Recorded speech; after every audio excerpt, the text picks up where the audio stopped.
आज बहुत पवित्र दिन है। क्या है पवित्र दिन? जो पूरा प्रवचन हुआ, किसने सुना? किसको पता है आज क्या विशेष दिन है? पवित्र दिन क्या है? श्यामानंद प्रभु का क्या है? तिरुभाव दिवस। श्यामानंद प्रभु का तिरुभाव दिवस है। तो श्यामानंद नाम इनका नहीं था। इनका नाम श्यामानंद नहीं था, इनका नाम था कृष्णदास। और कृष्णदास ये नाम दिया था इनको इनके गुरु ने, हृदय चैतन्य। हृदय चैतन्य इनके गुरु थे, उन्होंने इनको दीक्षा दी थी और नाम दिया था कृष्णदास। और कृष्णदास के कुछ विशेष लक्षण देख करके हृदय चैतन्य ने इनको जीव गोस्वामी के पास भेजा था शास्त्रों का अध्ययन करने के लिए।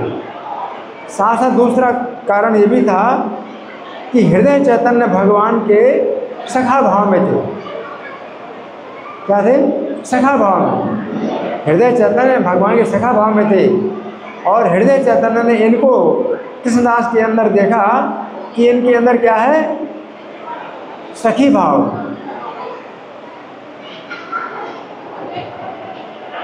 कृष्णदास के अंदर सखी भाव।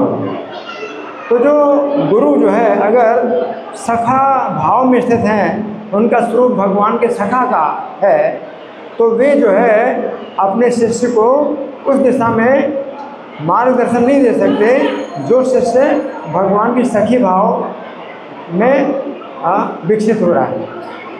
तो उनका सखी भाव विकसित करने के लिए उन्होंने जीव गोस्वामी के पास भेजा। कि जीव गोस्वामी भी क्या है? मंजरी है। जीव गोस्वामी भगवान की मंजरी है।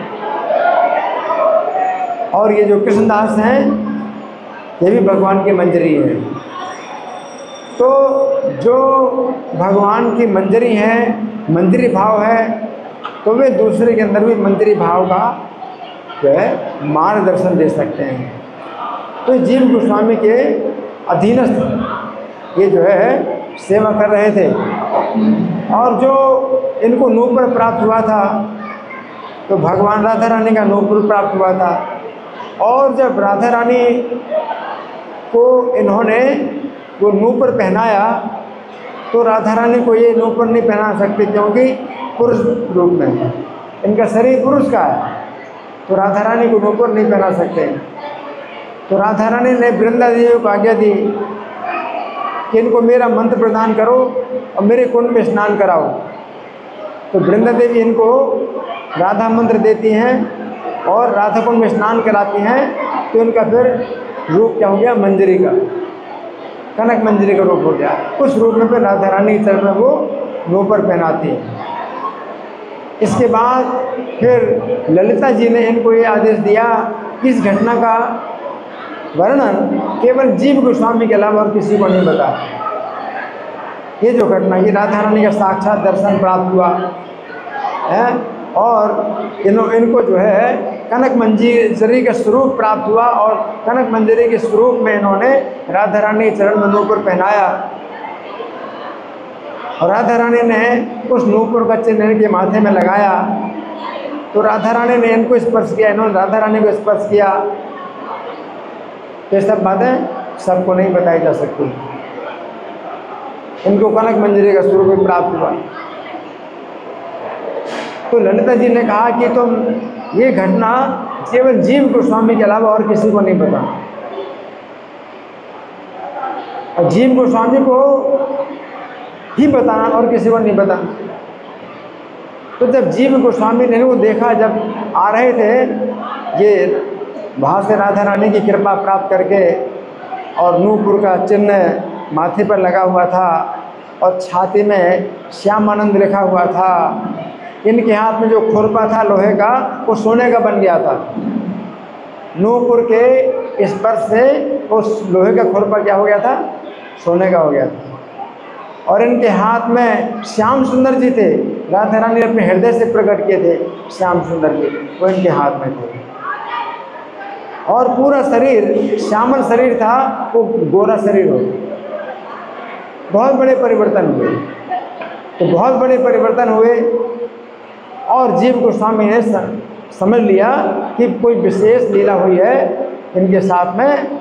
और वो जो है जिज्ञासु थे कि क्या हुआ, कैसे करें, क्या करें, ऐसे बना रहे, ऐसे क्या।